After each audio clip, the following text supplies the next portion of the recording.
memang agak dilematis. Dunia kampus yang diharapkan berpikir kritis gitu ya, harusnya tidak dimasuki oleh interest politik. Jadi di satu sisi meminta kepada dunia kampus untuk murni akademik, tapi di sisi lain ada intervensi politik, dan itu sudah bertahun-tahun, bukan hanya di rezim ini. Dari dulu kepentingan itu ada. Banyak sekali itu bergantung kepada karakter rektor dan akademisi yang di dalamnya. Banyak akademisi yang masih cukup kritis gitu ya. Contohnya Pak? Bapak tidak bisa menyebutkan. Melihat kayak misalkan perguruan tinggi atau universitas, Pak, apakah memang lebih condong ke bisnis saja Pak? Tidak menghasilkan anak-anak yang tidak kritis gitu Pak?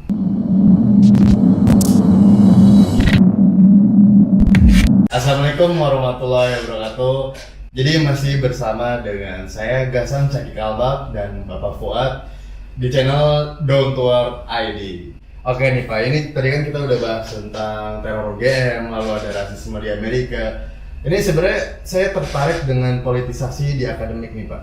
Nah, saya ingin memulai, semua guru besar negeri di perguruan tinggi negeri atau swasta yang kebetulan juga PNS itu tidak boleh berpendapat, tidak boleh mengkritik RUU yang diajukan oleh DPR. Kalau menurut Bapak gimana Pak? Iya, kalau aturan kerja etika profesi, kalau dia menjadi PNS kan memang bagian dari kerja pemerintah, gitu ya. Memang mengikuti aturan itu. Kalau terjadi tindakan mengkritik pemerintah, ya sebenarnya disipliner, gitu ya. Berarti dia melepaskan bajunya sebagai PNS. Kalau tidak, berarti peraturan yang dirubah aturannya. Memang dilematis, gitu ya. Sebagai bagian dari pemerintahan dia harus mendukung kerja pemerintah. Tapi kalau dia seorang akademisi, dia punya kegelisahan intelektual sebenarnya untuk memberikan masukan. Jadi punya kegelisahan intelektual untuk memberikan masukan kepada pemerintah. Nah, sebenarnya tinggal diberikan wadah saja kepada orang-orang ini, wadah tertentu. Mengapa misalnya ada PNS, profesor yang masih memberikan masukan, tinggal grade-nya aja harus dilihat, gitu ya. Apakah memang sudah masuk wilayah menolong pemerintahan atau sekedar memberikan masukan. Toh saya kira perbedaan pendapat itu bukan hanya ditunjukkan oleh para profesor yang PNS ini, tapi juga kadang-kadang aktor pemerintah sendiri berbeda pendapat dalam melihat persoalan, bahkan kadang-kadang saling menafikan. Ini kan dinamika saja. Pak, ini antara kebebasan mimbar akademik dan dunia politik ini kan kita lihat ini bisa dibilang menjadi satu Pak ya. Nah, apakah memang menjadi satu takluk oleh kekuasaan nih? Kalau di era sekarang menurut Bapak gimana Pak? Ini kan entitas yang berbeda. Dunia akademis bergelut dengan dunia teoritis. Diminta integritas pada dunia keilmuan, kemudian membimbing dunia politik dan yang lainnya. Diharapkan objektif. Di sisi lain politik berkaitan dengan pengelolaan kekuasaan. Nah, masing-masing punya dinamikanya sendiri, dan kita orang sering berharap dunia akademis itu bisa membimbing dunia politik. Cuma masalahnya seringkali ketika masuk dunia politik, para akademisi ini bukan malah membimbing dunia politik, yang terjadi malah terkooptasi dengan dunia politik. Ini kan berarti kita bisa melihat daya tarik politik itu luar biasa. Daya tarik politik itu luar biasa sehingga bisa mengubah integritas orang, bisa mengubah ideologi orang, gitu ya. Sangat mungkin bukan kekuasaan ya kali Pak ya, tapi lingkungan ya Pak. Kalau misalkan memang kekuasaan dimanfaatkan dengan baik untuk mensejahterakan, kan sebenarnya bagus gitu Pak. Ya, itu udah nature-nya kekuasaan. Artinya kekuasaan itu pada dasarnya memberikan memberikan wewenang kepada orang untuk melakukan apa saja. Gitu. Memang ini dia bisa menggunakannya untuk hal yang baik atau yang buruk. Maka dalam buku itu disebutkan manusia itu zoon politikon, manusia politik. Bukan artinya justru menggunakan kekuasaan semena-mena. Yang membedakan manusia dengan binatang itu karena dalam dunia binatang terjadi itu dunia predator. Singa memakan kambing, ya, ular memakan, itu dunia hal yang lumrah. Tapi dalam dunia politik harusnya manusia tidak memakan manusia yang lain. Makanya disebut zoon politikon. Harusnya politik itu digunakan untuk mencegah terjadinya dunia predator di antara manusia. Nah Pak, ini seharusnya kan kita punya yang namanya otonomi keilmuan atau otonomi keilmuan itu pengembangan melalui penelitian, pengajaran, dan pengabdian. Seharusnya tidak bisa didesain, dipaksa, dan dipengaruhi oleh otoritas yang lain, misalnya pemerintah, LSM, atau masyarakat umum yang lainnya. Nah menurut Bapak gimana Pak? Ya, ini masing-masing punya entitas. Ada civil society, ada dunia kampus, ada dunia bisnis, ada dunia pemerintahan. Gitu ya. Masing-masing punya orientasi yang berbeda. Politik digunakan untuk mengelola semuanya. Ya, dunia bisnis, dunia ekonomi digunakan untuk menggerakkan sumber daya yang kita punya. Civil society sebagai bagian dari masyarakat juga subjek sekaligus objek bagi pembangunan yang harus ada. Nah, dunia kampus ini kan berputar dengan soal-soal teoritis, soal-soal pengembangan ilmu, bagaimana ke depannya. Jadi secara filosofis mereka mempertanyakan masalah dan memasarkan pertanyaan. Nah, itu kan jadi dinamis modelnya. Memang persentuhan antara dunia akademik dengan politik, kita berharap dalam dunia akademis itu bisa memberikan suplai pengetahuan kepada politik. Karena kalau orang ilmuwan tidak masuk politik, kita khawatirkan jalannya politik juga tidak terbimbing oleh ilmu. Kalau sekarang malah sebaliknya Pak ya, politik memberikan suplai kepada akademik. Iya, karena godaannya sekali lagi godaannya itu. Politik itu punya pengaruh untuk mengalokasikan, mendistribusikan kekuasaan sumber daya kepada siapapun. Nah Pak, ini kita mau bahas misalkan mengapa politik selalu melibatkan perguruan tinggi. Misalkan ketika Pilpres, itu perguruan tinggi selalu dilibatkan dalam proses kampanye misalnya. Bahkan itu sampai rektor itu diberikan hadiah gitu Pak. Ini sampai waduh gitu, kayak gimana menurut Bapak Pak? Ya, dunia akademis itu diperlukan dalam dunia politik. Benar. Ya, tinggal bagaimana penggunaannya. Seperti misalnya dulu kita punya yang disebut dengan quick count. Gitu. Diharapkan secara objektif bisa membimbing dunia politik. Tetapi sekali lagi bagi saya ini deviasi ketika justru quick count. Ya, ini disebut dengan saintis. Bukan yang survei-survei itu, iya, yang tidak valid hasilnya. Harusnya valid. Harusnya valid. Ya. Di beberapa negara terbukti polling itu bisa mendekati hasil realitas. Tetapi ini yang disebut dengan saintis, keangkuhan sains digunakan untuk kepentingan politik, sehingga bukan untuk membimbing masyarakat, malah menjustifikasi tindakan-tindakan yang masalah. Kita ingat misalnya Renaissance di Amerika, di Eropa, gitu ya. Munculnya sains itu karena mereka nyinyir dan tidak percaya kepada dunia agama yang dianggap menjustifikasi kezaliman politik. Nah, ketika roboh sekarang dunia sains muncul, justru sekarang dilemanya dunia sains sering digunakan untuk menjustifikasi tindakan-tindakan zalim dalam dunia politik. Salah satunya yaitu tadi quick count bisa digunakan, lalu kemudian survei-survei, pendapat-pendapat dalam dunia akademis yang sudah tidak lagi objektif gitu. Ini yang disayangkan dalam dunia akademis. Pak, ketika memang si rektor atau perguruan tinggi ini dilibatkan di dalam dunia politik, ini bukannya tidak menetralisasikan nilai-nilai ASN gitu Pak? Ya, sebenarnya dunia politiknya yang mana gitu ya. Oke. Kalau dunia politik secara umum misalnya kan ada aturan gitu ya. Ya, ASN tidak boleh terlibat dalam politik, dalam partai politik dan yang lainnya. Tapi ketika ASN menjadi bagian dari pemerintahan, orang menafsirkan itu juga bagian dari politik. Karena ketika incumbent misalnya mencalonkan gitu ya untuk periode kedua, apa levelnya kota, provinsi ataupun pusat, itu ada kecenderungan menggunakan ASN untuk memuluskan jalannya. Ini kan ambigu, politik yang mana gitu ya. Kalau dikaitkan dengan politik secara umum, ya memang ada batasan-batasannya. Tetapi yang selalu orang ragu mencurigainya kalau politik dalam artian selalu mendukung pemerintah. Gitu. bukan persoalan politiknya, ini persoalan administrasi. Nah Pak, ini mengapa banyak universitas negeri yang dibawa kekuasaan, misalnya UGM dan Undip yang sangat terlibat betul di dalam pemerintahan gitu ya. Misalnya kita bisa bilang Pak Nasir yang menjadi Menristek Dikti, lalu mantan rektor yang menjadi menteri, kira staf-staf di sana tuh banyak yang di lingkar kekuasaan. Kalau menurut Bapak gimana? Ya, karena ini negara punya kewajiban mencerdaskan bangsa. Maka negara dengan sumber-sumber daya keuangannya membangun universitas. Itu filosofi berpikirnya. Maka universitas negeri itu semua dibiayai oleh pemerintah, dan otomatis strukturnya itu di bawah pemerintah, tinggal diatur. Memang agak dilematis dunia kampus yang diharapkan berpikir kritis gitu ya, harusnya tidak dimasuki oleh interest politik dari kepentingan lain.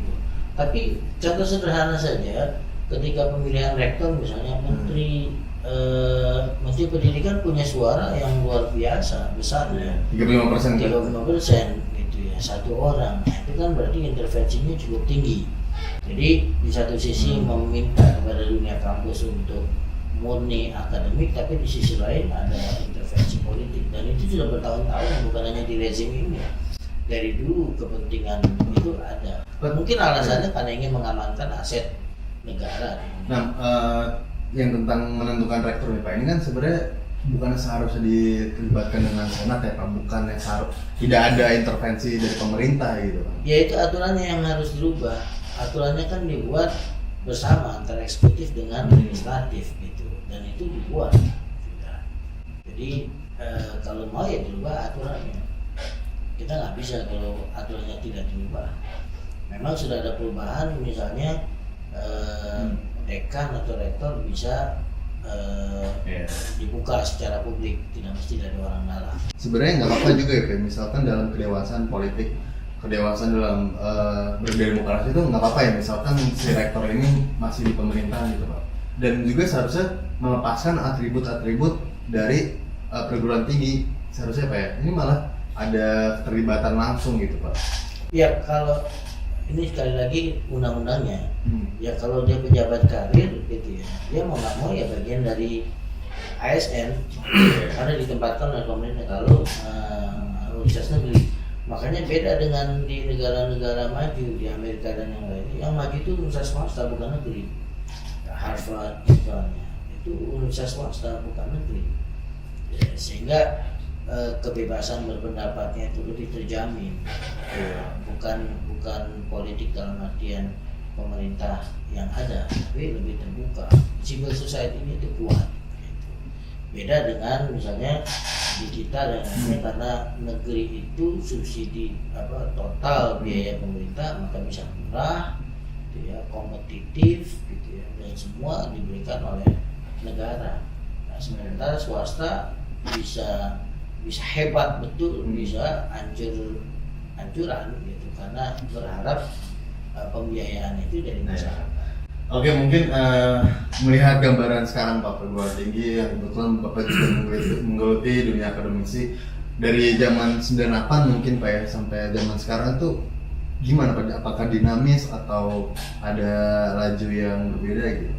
Iya, banyak sekali itu bergantung kepada karakter rektor dan akademisi yang di dalamnya. Banyak akademisi yang masih cukup kritis gitu ya. Contohnya Bapak tidak bisa menyebutkan. Banyak, bisa saya katakan misalnya di UGM sendiri tidak satu bahasa gitu ya. Yang teror aja sebenarnya itu diskusi kritis Pak ya. Ya, Profesor Amin Rais saja masih bagian dari keluarga besar UGM gitu ya. Misalnya berseberangan dengan akademisi lain yang kemudian direkrut ke dalam pemerintahan. Di UI misalnya pengamat-pengamat politik dan sosiologi masih bisa bersuara dengan bebas. Karena memang undang-undangnya juga cukup ketat, tidak bisa serta-merta dipecat hanya karena perbedaan pandangan politik. Kecuali direkayasa orang itu mengundurkan diri, nah, itu lain soal. Gitu ya, itu kan bisa menggunakan hal lain. Tapi Tapi ya tergantung kecanggihan kelompok tertentu, apakah merekayasa supaya mengundurkan diri dibuat tidak betah. Yang jelas kalau dipecat itu tidak bisa dengan mudah dipecat atas dasar karena misalnya berbeda pandangan politiknya. Oke Pak, ini mungkin saya mau baca juga, jika dunia akademik dipolitisasikan, maka ini akan mematikan perkembangan garis depan ilmu pengetahuan. Kondisi ini akan stagnan dalam ilmu pengetahuan. Kampus tidak bisa merohanikan ilmu. Kampus tidak bisa berpegang kepada persoalan kebenaran dan keadilan. Berarti sudah menjadi pesanan pemerintah. Kalau menurut Bapak gimana? Yang saya lihat sekarang itu justru itu yang bahasa saya tadi. Kampusnya sendiri yang self-censorship-nya tinggi. Pemerintah tidak secara vulgar menekan kampus-kampus, tapi kampusnya sendiri melakukan self-censorship yang tinggi. Tidak masuk wilayah-wilayah diskusi-diskusi yang seperti di tahun-tahun zaman SBY atau di zaman Habibie, zaman Gus Dur. Itu begitu marak orang berdiskusi segala macam gitu ya.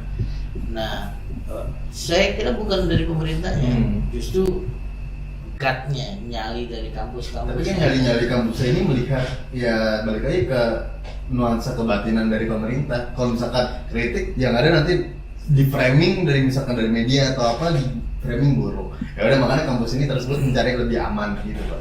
Ya itu kan resiko pilihan ya. Jadi itulah yang membedakan antara aktivis dengan akademisi biasa. Kayak misalnya dulu Rocky Gerung, kita sebut dulu Arbisani juga pernah bicara. Apalagi zaman Habibie itu, meskipun universitas negeri itu bebas betul akademisi berbicara, karena memang dibuka dan kebebasan berpendapat. Dan yang penting pemerintahnya nggak baper. Itu yang paling penting. Ya, Habibie itu luar biasa karena nggak baperan. Jadi baik yang kritik terhadap kebijakannya maupun kritik terhadap fisik dia, ya karena mungkin dia dibesarkan di Jerman gitu ya, terbiasa dengan alam mentalnya yang seperti itu. Jadi banyak sekali kalau kita flashback di zaman Habibie itu bagaimana orang mencaci maki bukan hanya kebijakannya tapi fisiknya, mencaci maki ideologi orientasi politik. Kalau sekarang mah janganlah fisik Pak, kita kritik kebijakan aja malah. Waduh. Ya itu kita tidak tahu apakah rujukan kepada individu atau memang yang terlalu sensitifnya itu kelompok-kelompok tertentu atau karena kepentingannya terganggu. Ini aja persoalannya. Oke Pak, ini terakhir Pak. Melihat kayak misalkan perguruan tinggi atau universitas, Pak, apakah memang lebih condong ke bisnis saja Pak, tidak menghasilkan anak-anak yang tidak kritis gitu Pak? Yang saya perhatikan misalnya dunia kampus mencoba menangkap perubahan zaman gitu ya. Perubahan zaman ditafsirkan karena maraknya dunia IT, dunia teknologi, dunia bisnis gitu ya. Sehingga trennya adalah menangkap peluang itu, bukan persoalan politik murni. Beda misalnya frame-nya dengan 30 tahun yang lalu. Berarti menangkap peluang untuk menjadi budak korporat gitu ya, bukan inovator ya? Iya dong. Ya, istilahnya kan ilmu itu banyak sisinya. Oke. Ada ilmu kita positif thinking, saya negatif, ilmu eksak, ilmu sosial. Mereka berpikir misalnya kayak COVID ini kan, mereka berpikirnya ini lebih pada soal kesehatan, bagaimana pengembangan itu. Dunia politik akan selalu ada, tapi bergantung pada situasinya. Kalau orang Jerman bilang Zeitgeist, semangat zaman, the spirit of the age. Semangat zamannya beda. Di zaman Orde Baru, di zaman awal reformasi, di zaman sekarang. Nah ini karena kempitannya soal teknologi informasi, soal generasi baru, soal masa depan persaingan global dalam dunia ekonomi, mau tidak mau kampus terbawa hal-hal yang Oke deh, terima kasih banget Bapak ya untuk tentang membahas tentang politisasi akademik, karena ini sangat penting banget. Mungkin buat teman-teman yang kayak kurang untuk berkomentar, kita bisa komentar di forum komentar ini. Dan jangan lupa untuk subscribe, dan terima kasih banget Bapak ya. Jadi buat teman-teman jangan lupa untuk di follow Instagramnya Albak, dan kita saya sama teman-teman juga menghadirkan sebuah podcast di Spotify itu sebenarnya juga sindir-sindiran lah, tapi kritik juga sih, itu menghadirkan juga solusi-solusi banyak banget. Jadi segitu aja, jangan lupa untuk subscribe, like, comment, dan share video.